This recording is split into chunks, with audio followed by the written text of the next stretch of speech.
Զրուցում ենք Պահեստազորի սպա Վոլոդյա Հովհաննիսյանի հետ։ Պարոն Հովհաննիսյան, երեկ Նիկոլ Փաշինյանը Հանրապետության օրվան նվիրված իր ելույթում հաջողություն համարեց հայ-ադրբեջանական խաղաղության պայմանագրի համաձայնեցումը, որի ստորագրման համար ըստ էության Բաքուն պահանջում է Երևանից փոխել սահմանադրությունը եւ լուծարել ԵԱՀԿ Մինսկի խումբը։ Դրան զուգահեռ երբ այդ հայտարարությունը արվեց, դրանից հետո նաեւ նույն Ադրբեջանը կրակեց Սյունիքի ուղղությամբ խոզնավարի։ Կխնդրեմ ասեք, թե այստեղ հաջողությունը որը կարող է լինել։ Ուրեմն խաղաղության պայմանագիրը սկզբանե ուներ 7 կետ։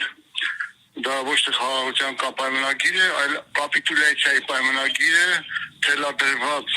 թելադրված պարտված Նիկոլ Փաշինյանին, ստոր Նիկոլ Փաշինյանին։ Ուրեմն եւս ավելացել են 7 կետ, 5 կետեր եւ ավելացել է եւս 1 կետ, դա ադրբեջանցիների վերաբնակեցումը Հայաստանի Հանրապետություն 1987 թվականի մարտահամարի համաձայն Հայաստանի Հանրապետությունում ապրել է 85,000 ադրբեջանցի, իսկ Ադրբեջանում ապրել է 520,000 հայ։ Պայմանագրի մեջ միակողմանի ադրբեջանցիների վերաբնակեցման մասին է խոսում, Հայաստանի վերաբնակեցման եւ Արցախի մասին ոչինչ չի ասում։ Դա ստրկության համաձայնագիր է եւ ոչ թե հաջողություն է, այլ պարզապես դավաճանության հաջողություն, եւ քանի որ Նիկոլ Փաշինյանը թուրք է եւ իր հայրենիքը, իր հաղթանակը նվիրված է թուրքերին եւ ադրբեջանցիներին, դա իրականում Նիկոլ Փաշինյանի հաջողությունն է ընդդեմ հայ ժողովրդին։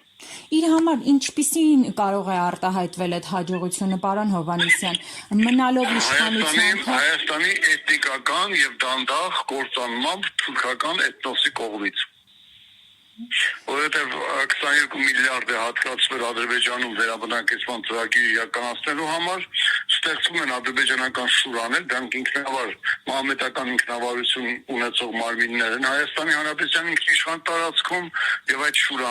շուրաները ունենալու են իրենց զինված ուժերը, պահպանությունը եւ լինելու են իրենց ենթակա օրենքների ներքո։ Այսինքն Հայաստանի Հանրապետության ինքնիշխանությանը, պետականությանը եւ ազգային էթնիկական ապագային տրվում է